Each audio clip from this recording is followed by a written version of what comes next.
नमस्कार, NMF news देख रहे हैं आप। मैं हूं आपके साथ अभिषेक कुंडीर।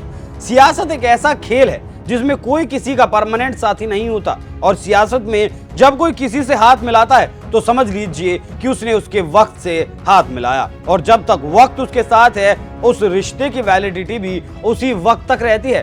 कुल मिलाकर ये सब कुछ सत्ता के लालच के लिए किया जाता है क्योंकि कुछ नेताओं को उनकी कुर्सी बहुत ज्यादा प्यारी होती है और जब कुर्सी की बात आती है तो फिर बिहार के मुख्यमंत्री नीतीश कुमार सबको याद आ जाते हैं। ये दल बदलू हैं, इन्हें पलटूराम भी कहा जाता है। ऐसा हम नहीं कह रहे बल्कि इनके विरोधियों का इनके ऊपर हमेशा से ऐसा आरोप रहा है। कई मौकों पर देखा गया है कि कुर्सी बचाने के लिए कभी एनडीए तो कभी आरजेडी तो कभी इंडी गठबंधन का हिस्सा बन जाते हैं, फिर ऐसा माहौल बनाते हैं कि छोड़ी हुई पार्टी में वो दोबारा कभी नहीं जाएंगे, लेकिन फिर वक्त पर हालात को भांपते हुए वो काम करते हैं जिसके लिए उन्होंने अपना कान पकड़ा था। मैं ये सब इसलिए कह रहा हूं क्योंकि बिहार की सियासत में एक बार फिर से हलचल होने वाली है। मंत्रिमंडल में फेरबदल किया जा चुका है और फेरबदल भी आरजेडी के मंत्रियों का हो रहा है, जिसके बाद फिर से यही कहा जा रहा है कि आरजेडी और जेडीयू के रिश्तों में फिर से तकरार आ गई है।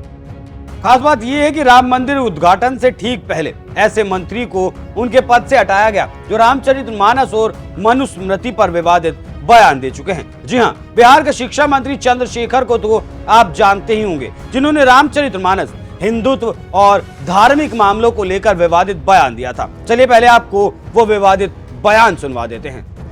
मनुस्मृति को जलाने का क्यों काम किए? इसलिए कि मनुस्मृति में एक बड़े तबका के खिलाफ 85% लोगों के खिलाफ अनेकों गालियां दी गई। रामचरितमानस का क्यों प्रतिरोध हुआ? किस अंश का प्रतिरोध हुआ? अधम जात में विद्या पाए, भयहु जथा ही दूध पिलाए। यानी अधम मतलब होता है नीच। दुनिया के लोगों सुनो, आपके माध्यम से कहना चाहता हूं, नीच जाति के लोगों को शिक्षा ग्रहण करने का अधिकार नहीं था और उसमें कहा गया है कि नीच जाति के लोग शिक्षा ग्रहण करके जहरीला हो जाते हैं, जैसा कि सांप दूध पीने के बाद होता है। हम इस सवाल में मैं इसलिए ये बात कहता हूं कि इसी चीज को कोट करके बाबा साहब अम्बेडकर ने दुनिया के लोगों को बताया। ये जो ग्रंथ हैं नफरत को बोने वाले, एक युग में मनुस्मृति, दूसरे युग में रामचरितमानस और तीसरे युग में गुरु गोवलकर का बंच ऑफ थॉट, ये दुनिया को हमारे देश को, समाज को नफरत में बांटती है। नफरत देश को महान नहीं बनाएगा, जब भी कभी महान बनाएगा तो मोहब्बत ही बनाएगा। तो सुना आपने चंद्रशेखर ने किस तरह से रामचरितमानस पर विवादित बयान दिया था। वहीं अब नीतीश कुमार ने चंद्रशेखर से शिक्षा मंत्रालय वापस छीन लिया है और सिर्फ इन्हीं से नहीं बल्कि 2 और आरजेडी नेताओं के विभाग में फेरबदल कर दिया गया, जिसके बाद इस बात को बल मिल रहा है कि फिर से लालू यादव और नीतीश कुमार के रिश्ते खराब हैं। चलिए अब आपको बता देते हैं कि तीनों मंत्रियों को कौन सा विभाग मिला है। भूमि सुधार एवं राजस्व मंत्री आलोक मेहता को अब शिक्षा विभाग का मंत्री बनाया गया है। वहीं ललित यादव को भूमि सुधार एवं राजस्व मंत्री बनाया गया है। ललित यादव अब तक लोक स्वास्थ्य यांत्रिकी विभाग के मंत्री थे और विवादित बयान देने वाले चंद्रशेखर से शिक्षा मंत्रालय छीनकर उन्हें गन्ना उद्योग विभाग का मंत्री बना दिया गया है। और इसी बदलाव के साथ नीतीश कुमार ने संदेश भी दे दिया कि बहुत जल्द ही बिहार में खेला होने वाला है। तो ऐसे में अब सवाल ये खड़ा होता है कि क्या नीतीश कुमार लोकसभा चुनाव से पहले फिर से एनडीए का दामन थाम सकते हैं? वैसे जिस तरीके से उन्होंने बीजेपी का साथ छोड़ा था और आरजेडी का हाथ पकड़ा था, उसके बाद अमित शाह ने यह साफ तौर पर कह दिया था कि नीतीश कुमार के लिए एनडीए का दरवाजा हमेशा हमेशा के लिए बंद हो चुका है।